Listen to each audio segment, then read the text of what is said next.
Hi hi చిన్నారులారా, కథల time వచ్చేసిందిరా. మంచి చేస్తే ఏమవుతుందో ఈ కథలో చూద్దామా? అయితే కథ మొదలెట్టేద్దాం. ఒకరోజు నది ఒడ్డున ఒక చిన్న చీమ ఆహారం వెతుకుతూ ఆనందంగా నడుస్తోంది.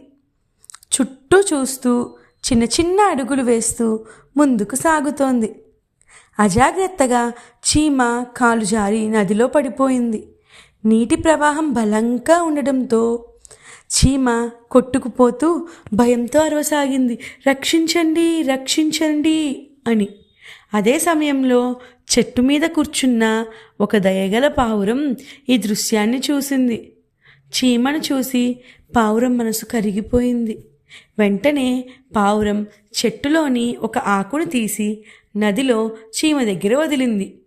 చీమ ఆ ఆకుపైకి ఎక్కి సురక్షితంగా నది ఒడ్డుకు చేరుకుంది.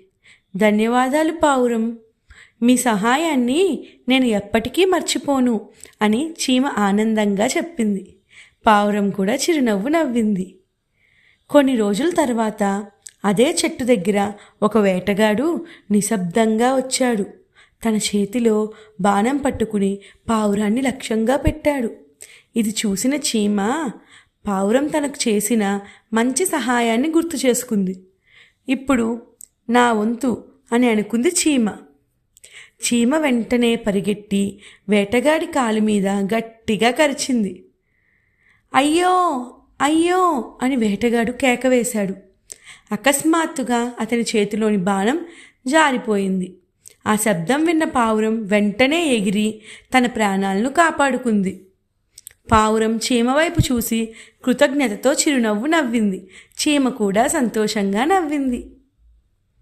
పిల్లల్లారా, మనం చేసే చిన్న సహాయమైన ఒక పెద్ద ఆపద నుంచి మన్ని కాపాడుతుంది. ఈ కథ మీకు నచ్చిందా? మళ్ళీ ఇంకో కథతో కలుద్దాం. Bye bye చిన్నారులారా.